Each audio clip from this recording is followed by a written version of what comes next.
Hi, this is Ben, and welcome to SEO from Scratch. This is the introductory video where I'm going to show you the process, give you an idea of the process that we're going to follow. The goal of this video series is to give you everything you need to know to be able to promote any website to get more traffic from search engines. I'm going to give you the exact process that I use. I'll take you through it, and I'm even going to give you some tools that will help you to do that for free. So let's start. First of all, we need to ask why SEO? Why do we do SEO, and what is it? Well, SEO is actually something that I think is quite difficult to define because it covers a lot of areas. Fundamentally, I think that SEO is just one aspect of marketing. Marketing is about creating products and finding people to buy those products. And SEO is about doing that. It also has a lot to do with design, the creation of the user experience, the creation of a channel that is going to deliver a desired result. And SEO has also got a lot to do with PR, with promotion, because it's about finding the most efficient ways to get as many of the right kind of people to see your content as possible. And when they come, also to take action. So SEO really handshakes with all areas, I think, of marketing online. But the core of SEO is really fundamentally about traffic. And I would describe it in this way. SEO is purposefully getting more of the right traffic for your effort. So for the minimum effort, how much of the right traffic can we get? But of course, traffic without conversion, without people taking action, is actually worthless. So it has to be the right traffic. Now, the action that you want people to take could be quite varied. It could be that you want them to buy from you, or request a sales call, or get in touch with you to generate a lead. It could be to sign up for your mailing list, or it simply could be to click on ads. Or your goal may be simply to spread a message.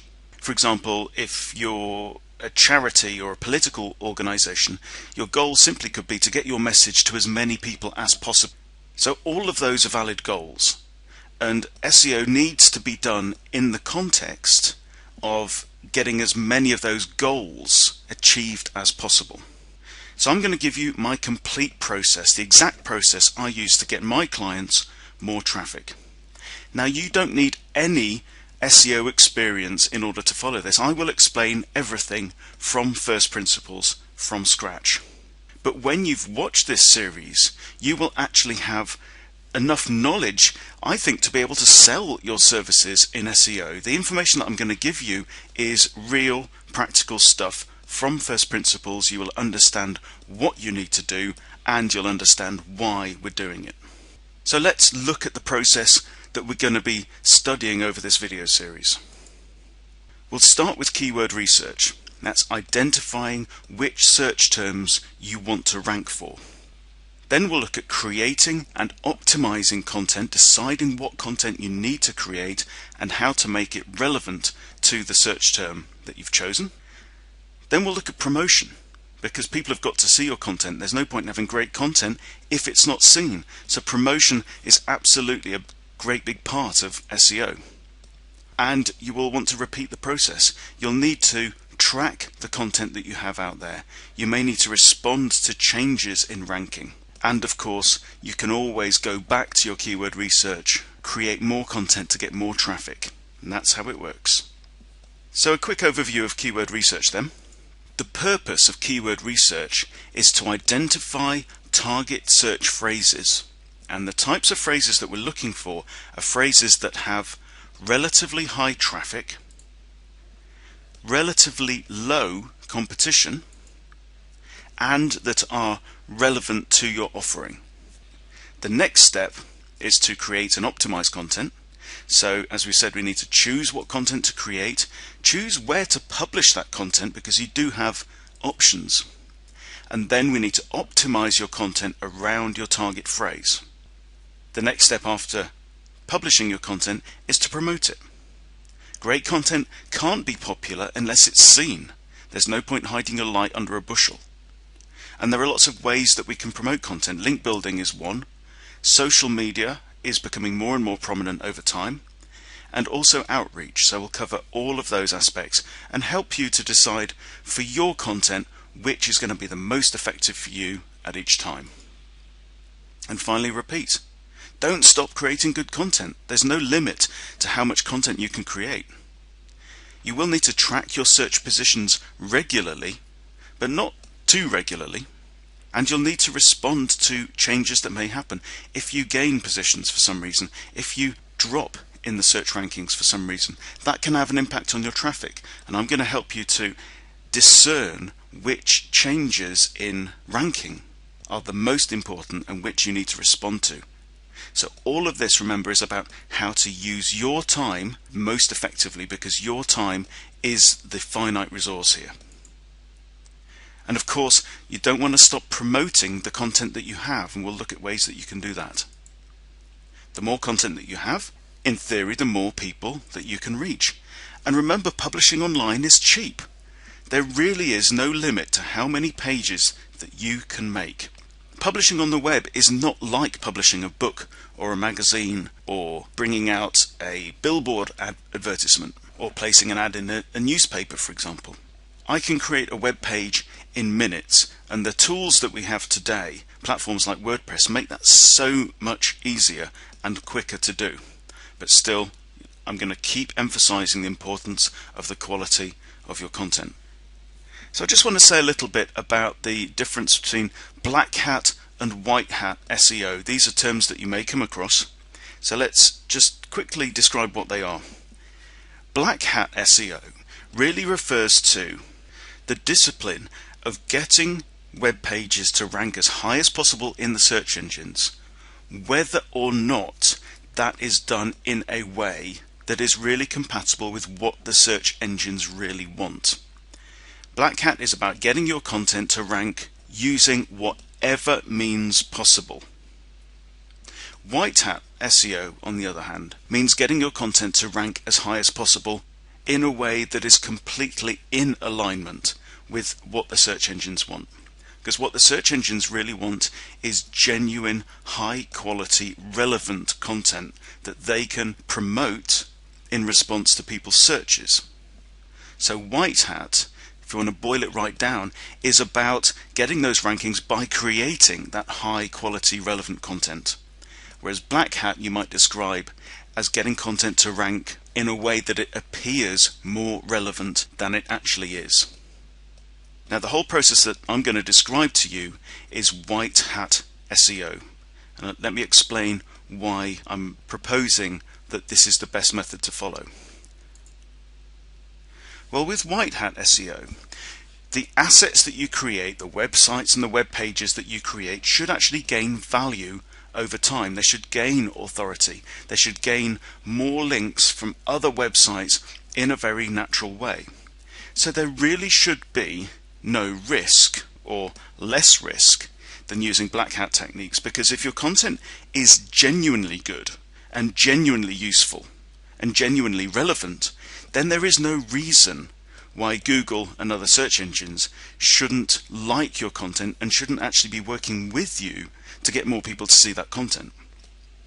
If you use black hat techniques, and I'm not going to talk about black hat techniques really in this series, but there are a number of techniques that are designed to fool the search engines to think that content is more relevant than it actually is. But you have to remember that Google's job is to be the best search engine it can be. So there are teams of people working at Google whose mission it is to make that search engine do a better job at discerning what is really genuine relevant content from what is pretending to be genuine relevant content. And when they find techniques that people are using that are trying to spoof the search engines, that are trying to trick it, they can take action against those techniques. And this is happening all the time. You know, there are networks of websites that can be literally de-indexed from the search engines, which means that those sites just will stop appearing in any search results at all. So it's a very short-term strategy, I would say. And people who engage in that strategy have to be prepared for waking up one day and suddenly finding that their websites have disappeared off the search engines, and so has their traffic. So for me, the white hat approach is a much lower stress way to go about your business. And I like to think of it that you're working with G. Imagine that you want to make a big snowball, and you're on a hill, and you make a small snowball with your hands. What is the easiest way to make that snowball bigger? Well, it's going to be to roll it down the hill, right? When you roll your snowball down the hill, as it rolls, it will get bigger, it will gain more energy, and the bigger it gets, the more snow it gets, and the whole thing literally snowballs. And that's because you're working with gravity, you're working with G. And SEO is very similar, in my view. If you want to make your content gain traffic, gain attention, then work with G, work with Google. Create good content, first of all, and promote that content in a way that Google actually approves of. And I've done this, and I will show you how great content literally snowballs. And you don't really have to do too much more work. If you create great content and you promote it enough so that people can see it, it gets out into the world, then it'll get people looking at it. And if it's good, then good content actually attracts more links, which means that more people click those links and come to see it. And the more links it gets, the higher it's going to rank in the search engine results. And the higher it ranks in the search engine results, the more people come and see it, and you get the snowball effect. Working against Google is like pushing a snowball up the hill. It's possible. You can roll a snowball up a hill, but you have to do the work. You're working against gravity, you're working against Google. So anytime you stop pushing, your traffic stops growing. So I know which way I prefer to work. And White Hat SEO is more automatic. You create good content and the system is designed to promote that content. You're working with natural law in a sense. So you can get more links while you sleep. And it also feels good.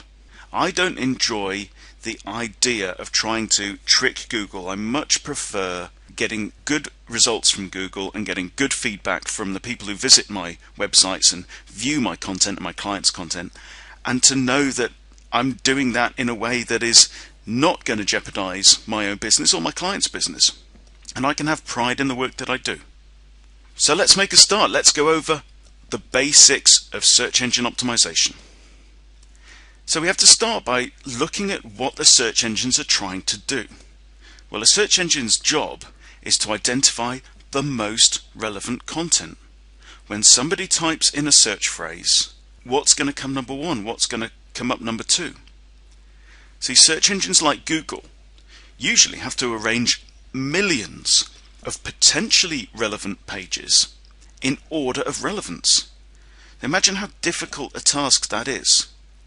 Somebody types in dog breeders in a particular area, then Google has to go away and look at its enormous index of all the pages it has found on the web that may be to do with dog breeders in that area. And then it has to work out, well, which page is the most relevant to dog breeders in the area. So how do you decide what's relevant?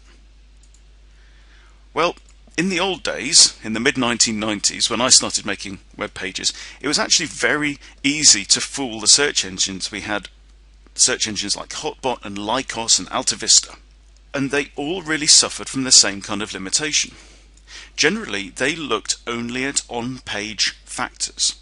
They read the page and they said, well, what does this page say it's about? So you might have 1,000 pages about dog breeders, and then when the search engine reads the content of those pages, just by looking at what the page says it's about, it's quite difficult to say, well, which is the most relevant, which is the best, which is the most respectable, most authoritative page. So back in the 90s, it was actually possible to stuff your keywords into the page content, into the title, into meta tags, which are tags that can go into web pages that are not seen on the page, but which describe, for the purposes of search engines and others, what the page may be about. So you literally got people spamming their pages. You got them stuffing the same keyword, dog breeders, dog breeders, dog breeders, dog breeders, over and over again. And they found that when they did that, they got higher up in the search engines. Now, the history of search on the web is like a couple of kids playing leapfrog.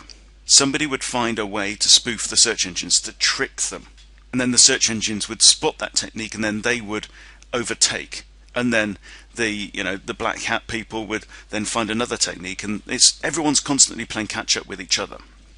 Now, the big change that happened in the late 1990s, about 1997, when Google came out, is that they took a very different approach to working out which page was the most relevant. So previously, as we know, spamming web pages actually worked, but then Google introduced something new. It introduced third-party signals, and the way it did that was to look at links. So for each page that may be relevant to dog breeders, they looked at, well, how many other pages link to that page? How many different websites link to that page? And the more links from different websites a page has pointing to it, the more authoritative we could say that page could be. And Google created something called PageRank. So pages with more links from other pages would have a higher page rank, and then links from those pages pointing to other pages would then pass on more authority. So Google's system was designed to map out the authority of all the pages on the web, and it worked brilliantly. The spamming was kind of cut out, and Google's search product very quickly turned out to be far more effective at doing what people actually want, which is to find the most relevant, the best, the most useful, the most respectable content on the web. And that is still Google's job. As we go into the future, links are still relevant, but I think that things like social signals will become actually more important over time. Because now, of course, what's been happening for the last 10 years or so is that SEO professionals, as we might call them, are now trying to spoof the link profiles of pages. So instead of spamming pages full of the same keyword over and over again, what they're trying to do is to find ways of artificially creating links from other pages, from other sites that point to the pages they want to promote, that make them appear to be more authoritative when in fact they aren't that authoritative. So now Google has to take a step back and look at what other signals it's got at its disposal. What other signs or fingerprints are there that we could use to tell which pages are actually the most relevant? So right now we've got things like how many times is content tweeted, who likes it on Facebook, who shares it on Facebook, is it added to social bookmarking sites, is it promoted with the Google +1 button, which is pretty new. So all of those signals are going to become more important. So Google's job, or a search engine's job, is to judge relevance. It's got to establish from all the pages that it's got which is the most relevant. And there are really two main ways that it does this. One is still what the page says it's about. If your page has the title Dog Breeders and the term dog breeders is mentioned on the page, then that does mean something. That means that this page should actually feature somewhere in that mass of pages that could be to do with dog breeders, okay? But those factors, those what we call on-page factors, only contribute a minority of the relevance of a page. Google's big innovation, remember, was what the rest of the world says the page is about. So they use those third-party links as votes for a particular page. And we call these off-page factors. So just to recap, the number of links and the number of websites that link to a page, and the authority of those websites are taken into account. And also we need to consider what the links say. So I'm going to show you a free tool now that will help you to know what the rest of the world says about you or about your content. So this is OpenSiteExplorer.org. It's a tool which you can use for free, and it's provided by the great guys at SEO Moz. So I'm just going to pick a page at random. I'll go on to my website and I'll just take this page. It's one of my more popular pages. OK, and I'm going to paste that into the search box in OpenSite Explorer. Now what this is going to do is it's going to go away and it's going to look on the SEO Moz's Linkscape database, and it's going to tell me a number of factors about this page. It's giving me something called page authority, which we'll go into in a lot more detail in later videos, and domain authority, and it's telling me that there are 21 linking root domains, which means that there are 21 different websites that have links pointing to that particular page. And on those 21 websites there are 70 links in total. Here on the inbound links, it's telling me the 5 most authoritative pages with the highest page authority that are pointing to that page. And here if I click on linking domains, it's telling me the 5 most authoritative domains that are linking to that content, one of which is Web Design from Scratch itself, because internal links do count. The top one is smashingmagazine.com, which is domain authority 95 out of 100, so that's very high.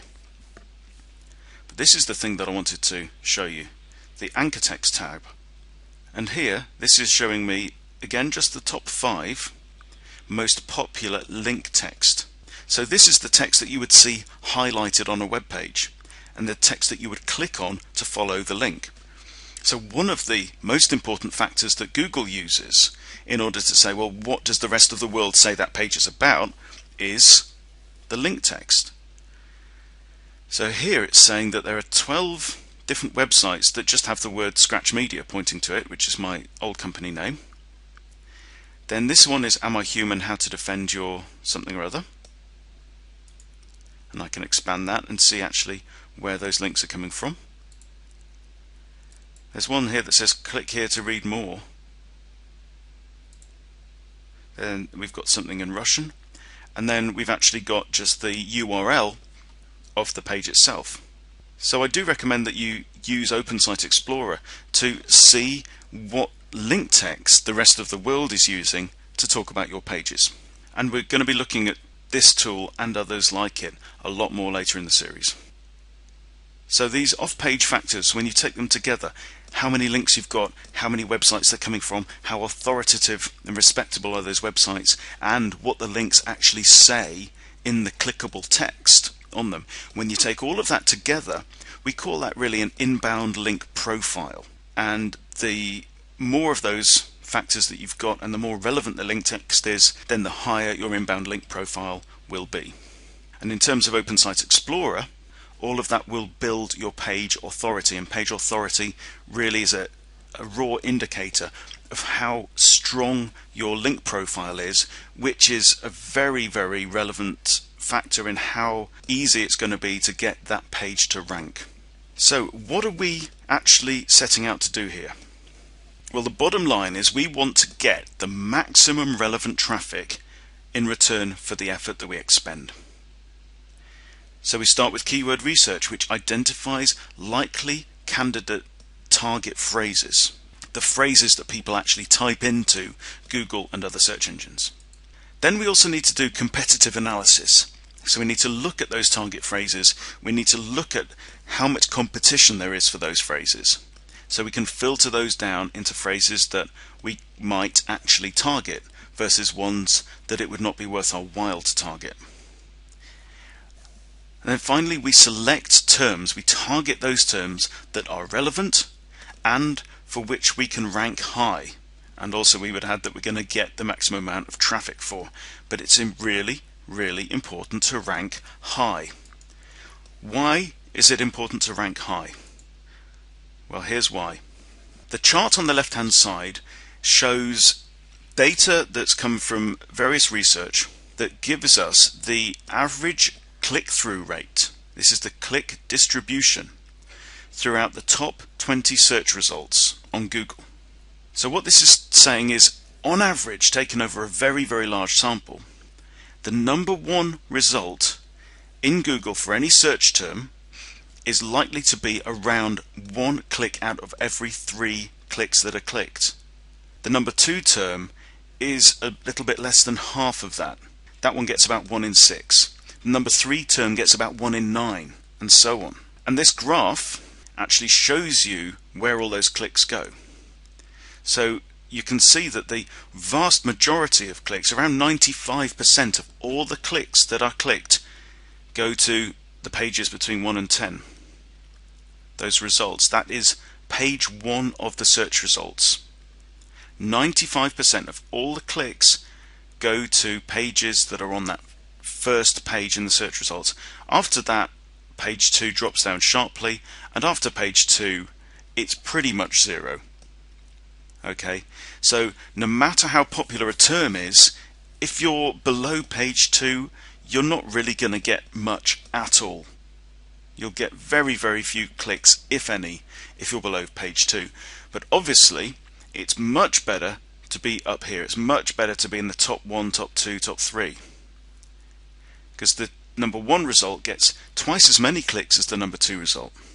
And it is, you might say, that it's fundamentally unfair. But really, this just is the way of the world. Take, for example, the 100 meters race at the Olympics. So here we've got an image of a 100 meters race.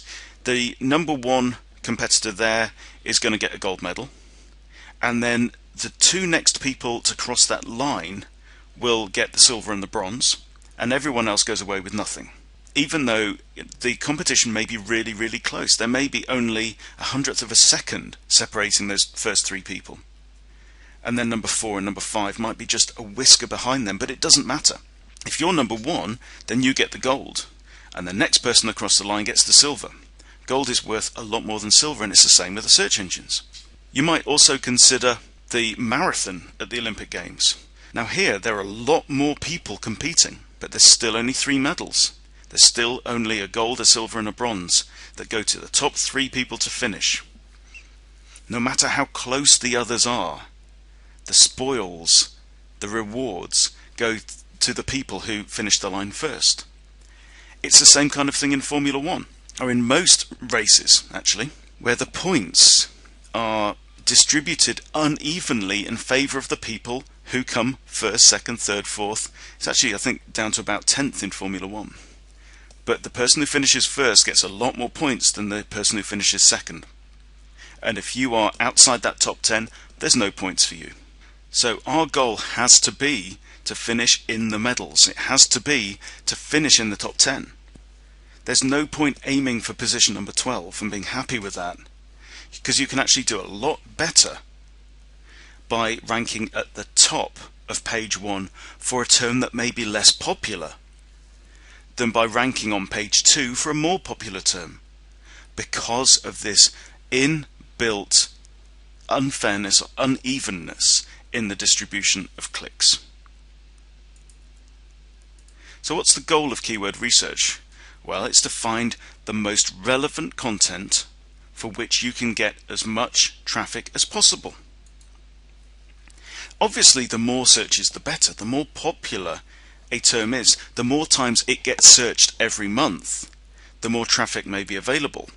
But, as we've just said, you almost certainly need to rank in the top 10. You need to aim to rank in the top 10 for your target phrases if you're going to get the maximum traffic. Now I want to tell you about where traffic actually comes from.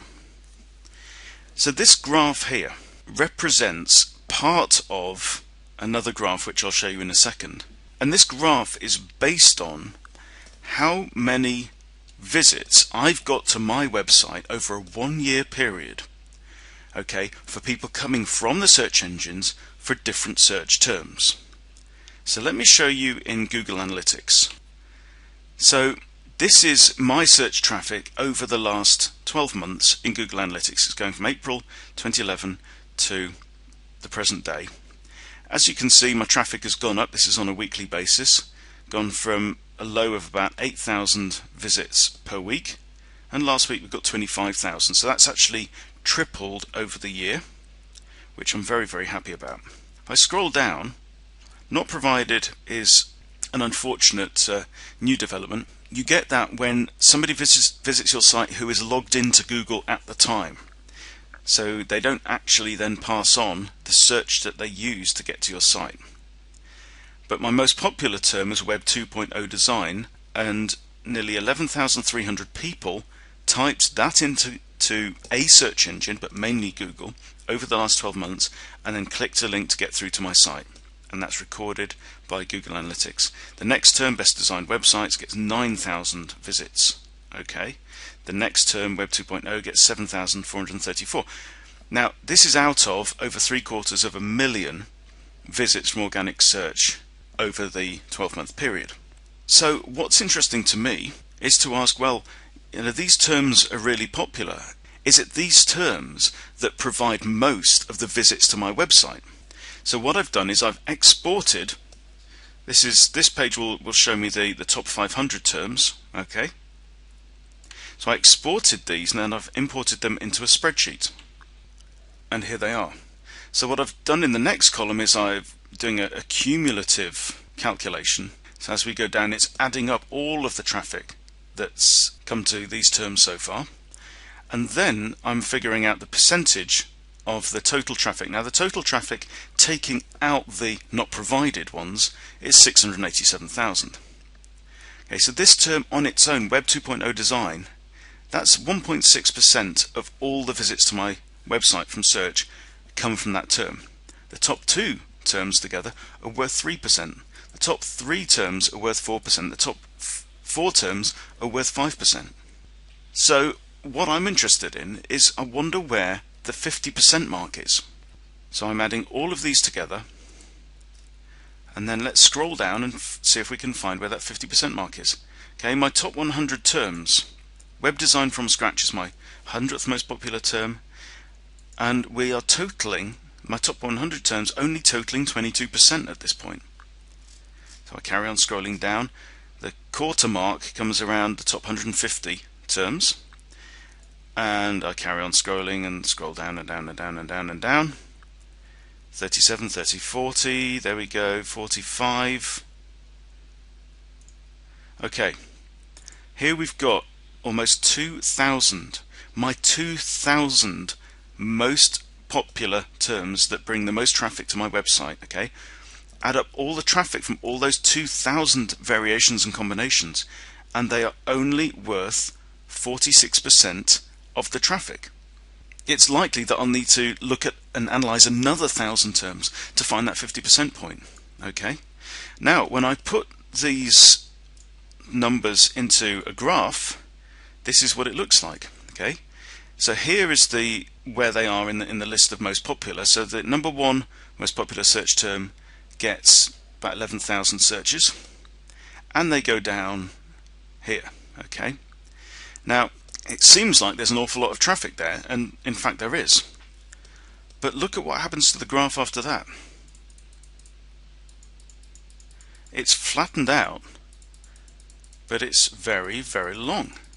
And here we're up to 1,000, and it's still getting a certain number of searches. And we go on almost to 2,000 there, and there's still searches there. But remember, the whole area of this graph, right, is still less than half of my traffic. So more than 50% of my traffic is still to come on here. It's still to come after this top 2,000 visits, right? This is less than half of the traffic to my website. So this is what we call the long tail. When you've got a website that is reasonably broad and rich, in other words, there's a nice variety of content on there, most of your traffic will come from the long tail. In other words, the majority of your visits will come from complex phrases. Quite often they'll come from phrases that have never been typed into Google before. Some people say that half the searches that are typed into Google are being typed in for the first time ever. Most of your traffic will come from those complex phrases, not those most attractive headline, what we call head terms. If you think the long tail is like the tail of the snake, those head terms are the big headline terms that seem to get the big numbers, but in reality represent only a small fraction of your traffic. Okay. However, if you look at it, most of that traffic will actually contain variations of your head terms. So let me go back into Google Analytics. So let's take, for example, Web 2.0 as a term. Right, remember, I've got over 700,000 searches, and I can filter just here for terms that include Web space 2.0.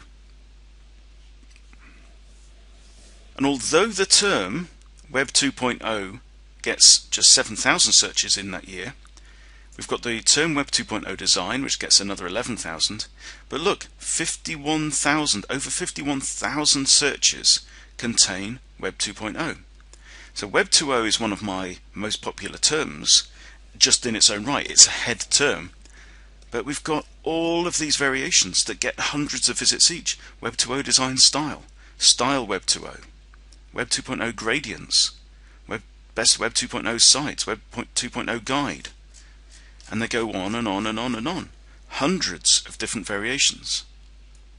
And if we did that for a few more terms, we would start to see that actually a lot of that long tail is made up of variations and combinations of my head phrases, okay? Which means that a lot of that traffic is coming from those pages that are ranking really high for those major head terms. So from that we need to understand that where the head goes, the tail will follow, just like a snake. So what do we do with this knowledge? How can you actually optimize for the long tail? Well, on one hand we could say that just creating more and more content could create more chances to match more searches and could bring us more traffic. But quality is much more important than quantity, and this is absolutely critical. So I want to show you another little exercise that I did. So here I'm in Google Analytics, and over the same 12-month period I've done a different query, and this is telling me which are my top landing pages. So which are the pages that people use to enter my site the most? And the number one is this post, and then I've got CSS blocking inline, then 10 best designed websites, and then my home page. Now you can see here that I can scroll all the way down and I've got over 500 different landing pages, right? Now, would we expect to find a similar pattern? Would we expect that my most popular few landing pages would get high numbers, 200,000, 150,000 visits in a year, very high numbers, very impressive, but they do drop down. So by 10 we're down to 40,000, etc. Now, would we expect that pattern then to follow a similar pattern to what we saw in the long tail with search phrases? So I did the same thing. I exported it to a CSV file, and I've imported it again into my spreadsheet. Let me show you the results. Here we've got that data brought in from Google Analytics, and there's 200,000 visits for that page and 159 for that. I've done exactly the same thing. I'm doing a cumulative count, and then out of 1.75 million visits, this is the percentage distribution, but look how different it is. My number one page actually got 1 in 9 visits over that year. And when we add them up, my top 6 pages get almost 50% of all the visits. My top 18 pages actually get 75% of all the visits, and then the tail does thin out. So if I put that into a graph like I did before, it's quite a different pattern. Here's my top 18. So this thick end, this head of this graph is actually 3/4 of all the visits come to just a few pages. Alright, so why am I telling you this? Well, I just want you to be absolutely clear that although all those long tail search phrases seem to bring you all of your traffic, and in fact, that's pretty true, that doesn't mean that we should just create loads and loads and loads of content, because it's my most popular pages that get most of that traffic. And most of those long tail phrases contain my most popular terms, the terms that I'm ranking at the top of Google for popular searches, okay? So all you really need to remember from this is it's better to invest your time and your effort and your resources in creating one really good page than 100 rubbish ones. Yes, 100 rubbish ones might get you ranking somewhere in search results for a lot more different phrases, but where are they going to get you ranking? See, I'm ranking near the top or at the top of Google for a lot of combined phrases that include the term Web 2.0 or CSS block, and it's the same few pages that come up again and again and again. So why did those particular pages rank so well? Well, let me show you. I'm going to go back to Open Site Explorer. I'm going to go back to Open Site Explorer.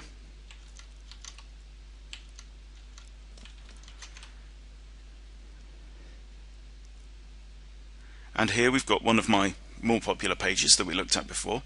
Now that's got 70 links from 20 different websites. Let's go to an even more popular page. So here's the Web 2.0 design page.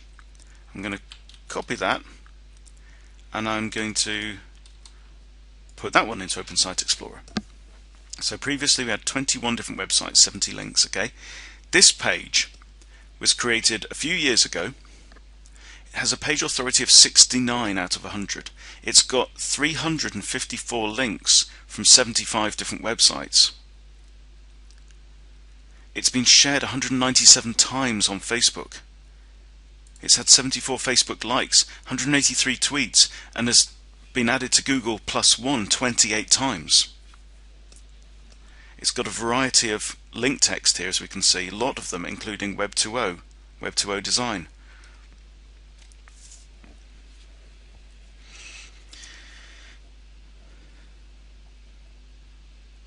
So this really is proof that quality content beats manual SEO. Okay, I have done really almost no promotion of this page. I created it a while back. It was seen by the people who visit my site, and because they liked it, they shared it. Because they liked it, they tweeted about it. They created links to it from their own blogs, from their own other sites, and then the snowball effect kicks in. When people start typing in Web 2.0, my page comes out top, so it gets more visits. And if the content is good, then those visits will in turn generate links and these other social signals that we've been looking at. If the content was poor, then a very, very low proportion. If the content was poor, then people wouldn't want to share it. They wouldn't want to link to it. And so there's a negative effect, isn't called an entropic effect. You really are pushing uphill, because the content isn't going to attract more attention and links to itself over time, but great content does. So we're going to be talking a lot more about great content as we go. It's always better to invest your time in one good page than 100 rubbish ones. Now, as the final part of this overview, I want to talk to you a bit about web content strategy. This is a picture that I'd like you to hold in your mind, and I think it's a really useful model to help you picture a website. So a website is like a tree. The core part of your site is the trunk of the tree. This is your conversion path, as I call it. It's the content on your website that really convinces people in what you do, in why you're good, why you can be trusted, and gets them to convert. Whether that's to buy or to subscribe or to request a demo or to contact you through your contact form. And this really is the first part of your site that needs to exist. Every site needs its home page, its about us page, its contact page. Now, growing up from there, we've got propositions. And you could understand propositions as being similar to your products that you sell or the services that you provide. So you might have a page for each of those. But propositions can be understood slightly differently as well, because, for example, I've got a Pro Web Design course that I sell, and that is one product. But I can package that product in different ways to solve different problems for different people. So I sell it through its own main sales page as this is the package that will help you to become a professional web designer if you want to set up on your own in web design. But I also market it as how to earn your way through college for students. Same product, but two different propositions because it's packaged differently. So the top part of the tree, the canopy of the tree, is landing pages. And this is quite distinct really from the propositions and the trunk of the tree, the conversion path. Landing pages are pages that are designed to rank well on search engines for specific issues that people are searching for, and then to feed that traffic through to propositions, okay, and then through to conversion. So the trunk of the tree is your conversion path. That's your core of your website, the stuff that has to be there on day one. Then you've got your propositions. You may have one, you may have many, and they are the branches of the tree, the major boughs of the tree. And then you've got landing pages, and you know the landing pages are there like the canopy of the tree collects as much sunlight as possible. The landing pages are there to collect as many visits as possible from search engines, and they should all have links pointing to them because they should all be useful. But what's really important here is the way that the landing pages pass the traffic, feed the traffic through to the proposition pages. So the final thing that we're going to do in this introduction is I'm going to just talk you through the model that I use for understanding that and for planning for that. And this is something I call the awareness ladder. I developed it as I was writing my book on conversion optimization, which is called Convert. You can get it on Amazon. And the awareness ladder is a way of segmenting the people who may come to your website in terms of their level of awareness about what you offer. And depending on their level of awareness about what you offer, you need to be showing them different things. There's no point showing somebody a buy this now, it's the best thing ever, if they are not convinced that that's the best thing ever, or if they don't really understand what all the other options are and don't understand why yours is better, or don't really realize why your thing can solve their problem at all. So I've developed this 6-step sequence, and it starts with step 0. And these are people who are not aware that they've got a problem at all, and it's very difficult to market to those people. Following on from that is step 1, when people become aware that they do have a problem. Okay, so I've just realized that I have a problem, or we might also talk about opportunity, but I'm not aware of any solutions to that problem. You know, I've found a rash. I don't know what's causing it, and I don't know what I can do about it. Okay, that's just a step 1 situation. Then you may become aware of solutions, options that are out there, and that puts you at step 2. But somebody at step 2 is not yet aware of your solution, of your offering. Then somebody can become aware of your offering, but they're not yet convinced that that offering is right for them. Then they become aware of its benefits, and finally they become convinced and ready to commit. Now everybody has to go through all of these steps in order to be ready to commit in response to some proposition or offering that you give to them. At some point before they've become aware that there's a problem, they're at step 0. Then they become aware of a problem. Then they think, well, how can I solve it? Then they come up with options. Then they become aware of your offering, and they realize why it's particularly good for them, why it's right for them, and then finally they become convinced and they want to put their hand in their pocket, or they want to take some kind of action, which means that they are accepting the proposition, accepting the offering, and you've got a conversion there. Everyone has to go through all of these steps. You can't skip steps, okay? And once you understand this, it makes it a lot easier to plan your content on your website. And let me show you how. Okay, we'll just talk through the steps. Okay, step 0, no conscious problem, need, or opportunity. So they're not looking for anything. Okay, so that means you can't target them with SEO. If I haven't got something that I want, or something that I need, or something that I want to resolve, I'm not going to be typing anything into the search engine, right? So you can't target these guys with SEO. But what you need to understand about step 0 is that actually it could be the biggest chunk of your market could actually be at step 0, depending on what the problem is that you solve with your proposition. So if you can't target them with SEO, the only thing that you can do is to put your message where these people will see it. You have to go to them. So for example, you might put banner ads on another site, or you might write a blog post to go on another site, or a magazine article, or you might drop leaflets through people's doors saying, have you had your drains cleaned? Advertising quite often works at this level. So you've got ads for motorists to say, come in for a free winter check. Are your tyres going to be safe this winter? If somebody's driving happily along the road at step 0, not aware of a problem, then they see a sign that says, are your tyres going to be safe when it snows? Come in for a free check.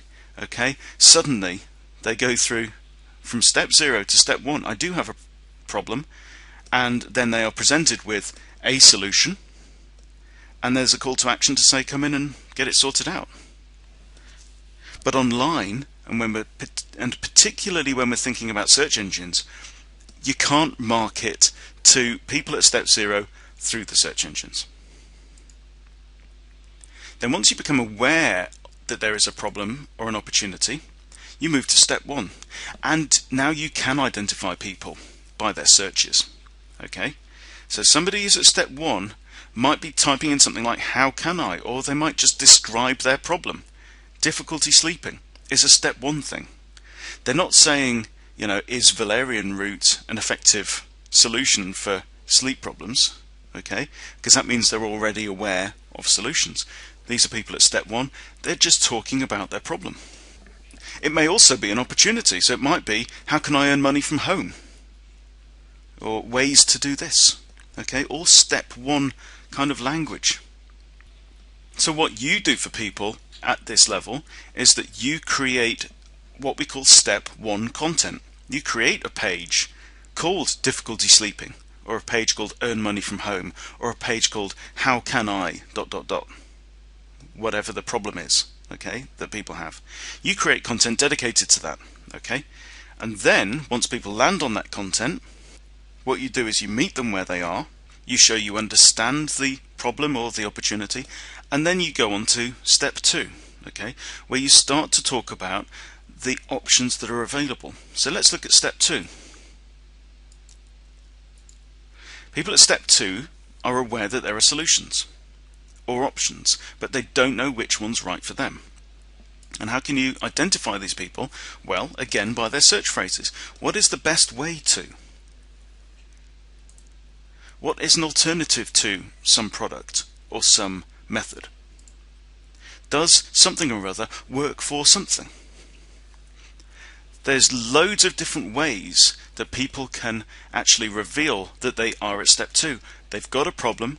They are aware that there are different ways they might address the problem or solve it, but they haven't yet decided which is the right one for them. So what you do at step 2 is you create step 2 content. You help them in their research. So you might say, here is a review of different solutions for something or other. Here is a comparison of cheap web hosts. Basically kind of buyer's guides, user guides, that kind of general area. And then at the end of step 2, you can see the pattern that's starting to emerge. Right, the end of step 2, you then move them on to step 3, and you do that by presenting your solution. Step 3 is where people become aware of your offering.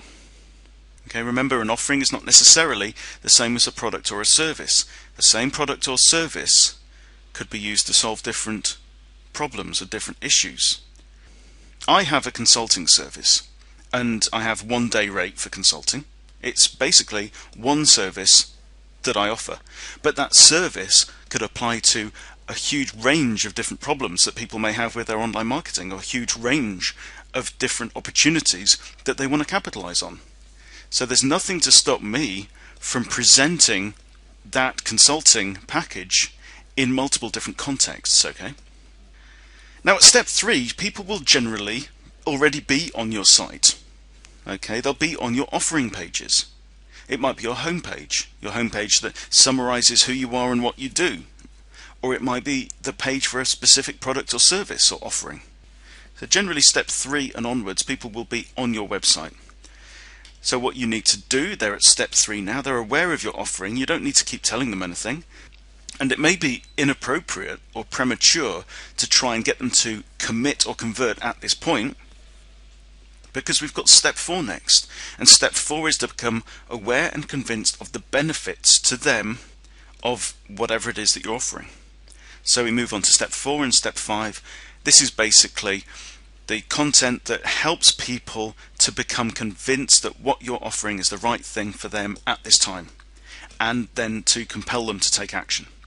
So as we said, this content will nearly always be on your own site, but it may be on the website of affiliates or partners as well. And generally we can bundle a lot of stuff into step 4, such as the benefits, the features.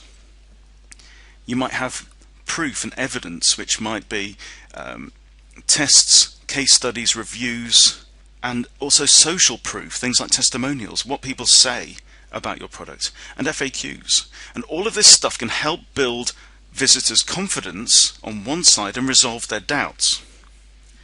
So if you think about anything that you want somebody to do, is always something that you can picture as a trade. A trade is where you have two parties that come together and they exchange something with each other. And what is really important to appreciate about a trade is that the thing that each party is getting from the other is worth more to them than what they are giving up. When you go to a car showroom and you buy a car, you hand over some money and you receive a car. And the car is worth more to you than the money that you're giving over. Otherwise you'd keep the money. But to the car salesman, he wants the money more than the car. The money is worth more to him than the car is. Okay? And you can only have a trade where that is true, where each party sees what they're going to get as worth more to them than what they are giving up. And that can only happen when the confidence on one side of the weighing scales outweighs any fear or doubts or concerns on the other side. Yeah? And what you think you're going to get is worth more than what you're giving up or what you're risking. So the purpose of step 4 content really is to emphasize what you're going to get and why you can be confident in this and why you can trust this and why you know your transaction is safe and why you know we're going to respect your contact details, for example. And when you can build up that confidence and that conviction that what they're going to get is worth more than the cost or the risk of what they're handing over, then you're going to get a conversion, then you're going to get a trade. And the trade may be somebody putting in their credit card details to buy something, or it may be something as simple as putting in your name and email address to sign up to a mailing list. Because every time you do that, there may be something in the back of your mind going, am I going to get spammed from this? Are they going to pass on my details? Am I really going to be interested? Have I got time to read the emails? All those kinds of things. So there's always going to be something on that side of the scales. The cost, the risk, the doubt. So whatever trade it is that you are proposing in your offering, the job of the step 4 content is to convince people that the trade is worth it. And then step 5 is literally finishing off with a nice strong call to action to get somebody to take action now. Do it today. So here's our web content strategy tree again, and it's again divided into those 3 parts, but now we've added the steps of the awareness ladder. Okay, step 0 isn't on here because your website can't actually target anyone at step 0. But you may have ads on other people's sites that might do that, or blog posts. So we've got your landing pages at the top, your canopy that grows, okay? This is all step 1 and 2. Your step 1 content should lead people into step 2 content, which should lead people into your propositions. Your step 3 content, your homepage, your product or service pages, the things that you're actually proposing. And then from step 3, the next natural step is for people then to move on to your conversion path, your convincing and compelling content that will get them to take action. So what we understand from this is here's the web content process. This is how it looks. You've got to make sure your trunk is in place. You're converting content. Okay, you're convincing content. And as you build landing pages, you've got to make sure that every page that you create has a logical next step. You want to lead people forward. You don't want them to move sideways or move back. You want to take them onto that next step on the awareness ladder. You want to build their awareness towards your solutions. So that's my introduction to the whole SEO process. So let's just recap. The purpose of SEO is to get onto page one for the best terms you can, and those best terms are going to be the ones that are popular and that are relevant to your content. You've got to be on page one if you can, or at least work towards being on page one, because that's where you'll get the most clicks, because there's an unfair distribution. And you can create as many landing pages as you like to target those multiple phrases. Now, while we understand that most of your traffic will actually come through complex, original combinations of search terms, the vast majority of visits will go to the best pages, the best linked pages, the most respected pages on the web. So that's why we say we've got to write great content. We've got to make the content really, really good, really useful, and then we've got to promote it. But the next step is keyword research, and that's what we're going to look at in the next video.